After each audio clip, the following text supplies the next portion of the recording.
بدايتي كانت بداية أي شخص عادي مصاب بمرض السكر جديد. فكنت باخد جرعة ثابتة، وكنت باخد في اليوم حوالي مثلا بنتكلم 50 وحدة حاجة زي كده من الأنسولين.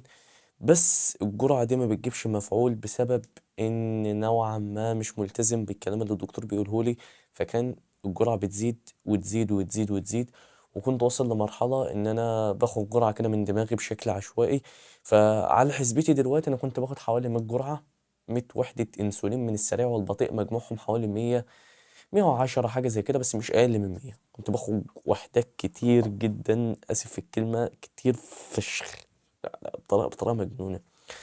كان الموضوع زاد عن حده، وكنت باخد الوحدات دي بشكل جبار. يعني كنت كل يوم يعتبر مثلا الوحدات بتزيد، الوحدات بتزيد وبتزيد وبتزيد، لحد ما الحمد لله عرفت الحاجات اللي انا جاي لها لك في الفيديو بتاع النهارده. وقدرت الحمد لله ان باخد في الفتره دي حوالي مثلا بنتكلم في، صراحه مش فاكر، بس هنقول حوالي من 30 لحد، يعني كله على بعضه حوالي 60، مثلا 60 وحدة انسولين، كله على بعضه من السريع والبطيء. طبعا انت تقول لي هي كبيرة، بس اقول لك لا، انا في مرحلة تضخيم، ووزني دلوقتي يعني من 85 ل 87. فنوعا ما دول مش كتار. وبالنسبة برضه لحاجة تانية، ان انا في سن المراهقة. سن المراهقة انت لو مش عارف، ده اكتر سن هرموناتك مش بيكون في افضل مكان، فمفعول الانسولين مش بيكون يعني 100% كويس، فاهمني؟ فده بسبب لخبطه الهرمونات في السن ده. فانا جاي لك في الفيديو النهارده عشان اساعدك ازاي تحسن حساسيه الانسولين عندك كشخص مصاب بمرض السكر. بس قبل ما اقول لك الحاجات اللي انا جاي اقولها لك في الفيديو ده، في الاول خالص اسمي خالد نصر، مصاب بمرض السكر بقى حوالي لا، مش بقى حوالي 5 6 سنين. فبشاركك تجربتي كشخص متعايش مع مرض السكر، وقدرت اوصل من الشكل ده للشكل ده على مستوى شكل جسمي. فبشاركك تجربتي كشخص مصاب بالسكر وكشخص رياضي. فبلاش كلام كتير، نبدأ في الفيديو. يعني ايه حساسية انسولين؟ تعال نذكر لك كده فوائد حساسية الانسولين، وايه عكس حساسية الانسولين. عكس حساسية الانسولين مقاومة الانسولين. مقاومة الانسولين معناها ان جسمك مش بيقدر يتعامل مع الانسولين بشكل كويس.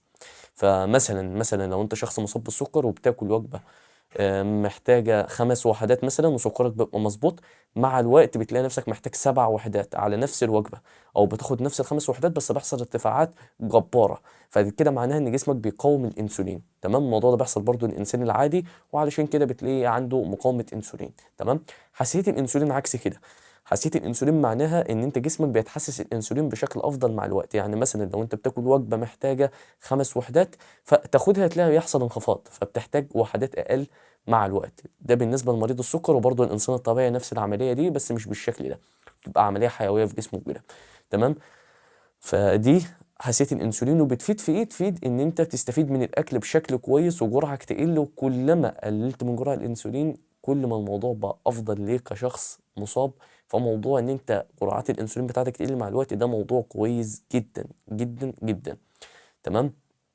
يعني اتمنى اكون فهمت. استقبال جسمك للكرب هيكون افضل، مزاجك هيكون افضل، هتوفر فلوس اكتر، لان الانسولين نوعا ما في حاجات كتير جدا هيساعدك في الزياده العضليه اكتر لو انت بتتمرن، حاجات كتير. تمام؟ فيلا نبدا باول نقطه ممكن تساعدك ان انت تظبط الموضوع ده. اول حاجه انا كاتب هنا زي رؤوس اقلام، انا مش بعمل سكريبتات يا جماعه. تمام؟ اول حاجه هي الرياضه. هتقول لي عارفها، هقول لك مش بالظبط، يعني مش عارف موضوع الرياضه انت 100%. موضوع الرياضه انك تدمج التمارين العاديه بالكارديو، او تعمل زي انك تدمج التمارين اللي هو تروح تشيل حديد، تلعب باي وتراي عادي في الجيم. وحاجه تانية، ان انت تكون بتتمشى على مدار يومك، بتعمل عدد خطوات معينه. انا الفتره دي صراحه مش بعمل عدد خطوات كتير، بعمل حوالي فوق ال5000 خطوه يوميا، مقسمهم على مدار يومي. وساعات بعمل كارديو بعد التمرين، بس الموضوع ده مش بيكون كتير. فبدمج دي بدي، فبوصل يعني حاجة كويسة. يعني حاجة كويسة، وده ساعدني بشكل جبار ان انا دمجت ده بده.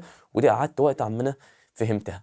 فحاول انت يكون عندك عدد خطوات بتعملها على مدار يومك مع التمرين. تمام؟ وفايدة تمرين الحديد بالذات ان انت كل ما بقى عندك عضلات اكبر، فكل ما احتياجك من انسولين هيقل. بس ده على المدى الطويل. في ناس بيحصل لهم ارتفاع بعد التمرين، وكنت منزل فيديو عن الموضوع ده. بس انا بتكلم على المدى الطويل، كل ما عضلاتك بقت اكبر، كل ما استهلاك السكر اللي موجود في الدم العضلات هياخده من غير انسولين. فاتمنى اكون فهمت الموضوع. فالتمرين مفيد جدا على حساسيه الانسولين على المدى الطويل. تمام. فاول حاجه كده التمرين، وبالذات انك تدمج تمارين المقاومه بتمارين الهوائيه زي الجري المشي الحاجات دي، او انك تعمل حاجه جباره ان هي خطوات على مدار اليوم ثابته، كل يوم بتمشي في يعني في اوقات محدده في اليوم مع التمرين في وقت ثابت. تمام. نخش على تاني حاجه بقى، التغذيه. التغذيه مهمه بشكل جبار في حساسيه الانسولين عندك، ودي حاجه انا كنت مهملها بشكل كبير. كنت علشان ادخل السعرات اللي جسمي محتاجها، كنت انا علشان ازيد محتاج 4000 سعره. تمام. ده على حسبة اي موقع الكتروني، لان انا نشاط عالي، كنت ساعتها بمشي 10000 خطوه، كنت محتاج حوالي 4000 سعره. بس المشكله معايا هنا ان انا كنت باخد كميات كارب كبيره، لا كبيره. كنت باخد في اليوم حوالي من 400 ل 500 جرام كارب، وانا مصاب بالسكر وسكري مظبوط. بس الفكره معايا هنا ان انا كنت باخد وحدات انسولين جباره. كنت اخد الوجبه مثلا فيها حوالي 350 جرام رز. بس مش الفكره معايا في هنا، الفكره معايا ان انا بقوم من على الوجبه. يعني سيبك ان انا جعان، مش دي برضه الفكره. الفكره معايا ان انا كنت باخد مثلا للوجبه يوم 12 وحده او 13 وحده، اليوم اللي بعده باخد 20. انت قادر تستوعب؟ قادر تستوعب فرق؟ فالموضوع كان معاه غريب جدا، وما كنتش فاهم ده ايه، لحد ما شفت فيديو للكابتن احمد جمال، ده كوتش مشهور جدا، اكتب على اليوتيوب كابتن احمد جمال سكر نوع اول، ده من احسن الناس اللي ممكن تسمعهم هما وكابتن محمد الهشام. ففهمت ان تظبيط الكارب نوعا ما مفيد جدا، وممكن يساعدك انك تزيد في الوزن. يعني انت لو قللت الكارب وانت مصاب بالسكر، حتى لو سكرك مظبوط وظبطت الكارب وحسيت الانسولين عندك، في احتماليه اكبر انك تزيد في الوزن اكتر من ان انت لو زودت فوق سعراتك. فده اللي انا عملته. يعني انا كنت زمان كنت باخد 4000 ولا 4500 سعره، دلوقتي انا باخد حوالي فوق ال 3000، يعني باخد 3100 3050، والحمد لله وزني ثابت بل بزيد، والحمد لله اوزاني بتتطور نوعا ما في الجيم. ودلوقتي انا زي ما قلت لك من 85 ل 87 كيلو.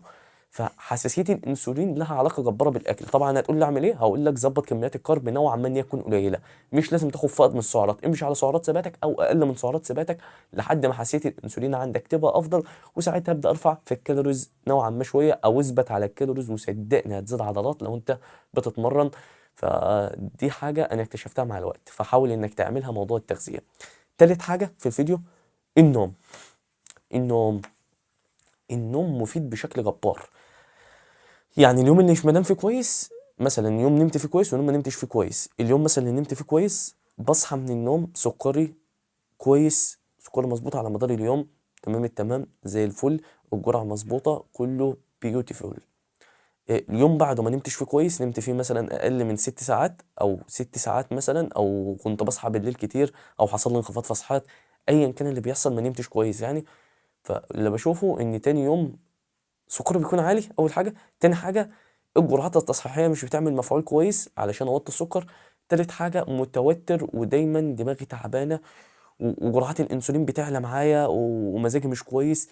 فالنوم مهم بشكل جبار لو عايز تحسن حساسيه الانسولين عندك، من 6 ل 9 ساعات.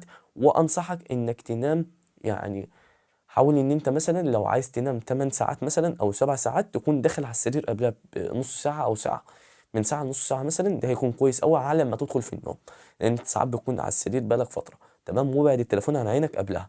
فدي نصايح كده في النوم. تمام. فنام كويس. رابع حاجه واخر حاجه في الفيديو، واللي هي التوتر والقلق. انا لحد دلوقتي نوعا ما بتوتر، بس الحمد لله بقيت بهدي نفسي. التوتر والقلق كفيل ان هو يرمي كل النقط اللي فاتت دي. انت لو بتعمل كل اللي فات ده صح، بس توتر وقلق وبشكل غبار وفاهم والكلام ده كله، تفكير مفرط ومش عارف ايه يعني اللي هو التوتر ودايما متوتر ودايما خايف ودايما قلقان، اذا كان من السكر اذا كان من الحياه، صدقني ارمي كل النقط اللي فاتت في الزباله. لازم تكون بجد تمام ومروق. ده اهم عامل ان حساسيه الانسولين عندك يبقى كويسه، والكلام ده عن تجربه. انا كنت بعمل كل النقط اللي فاتت دي، بس النقطه دي ما كانتش تمام، فبشوف ان سكري مش طبيعي. يعني هديك فكره، موضوع حصل لي مثلا امبارح. انا امبارح ما كانش المود افضل حاجه، فجاه لقيت سكري 300. 300 رغم ان انا اخد الجرعه مظبوطه واخد كل حاجه مظبوطه. فاتمنى اكون فاهم الفكره ان التوتر بيعمل ايه، وانا حاسب كل حاجه صح. فاتمنى ان تاخد نصيحه الفيديو ده وتنفذها. وبس كده. الفيديو كان طويل نوعا ما 10 دقايق لحد دلوقتي، فأتمنى تكون استفدت. اعمل لايك، اعمل اشتراك. لو انت مصاب بالسكر وعندك مشكلة مع السكر ومش عارف تتعايش مع المرض وعايز تبني شكل جسم كويس زي العبد لله، فتواصل معايا تحت على الانستجرام والواتساب، هبعت لك كل التفاصيل بتاعة الاستشارات الاونلاين والتدريب الاونلاين. فكلمني وتواصل معايا. وبس كده، اكتب لي اي سؤال في الكومنتات وهجاوب عليه. وبس كده وحوش، اشوفكم الفيديو الجاي. سلام.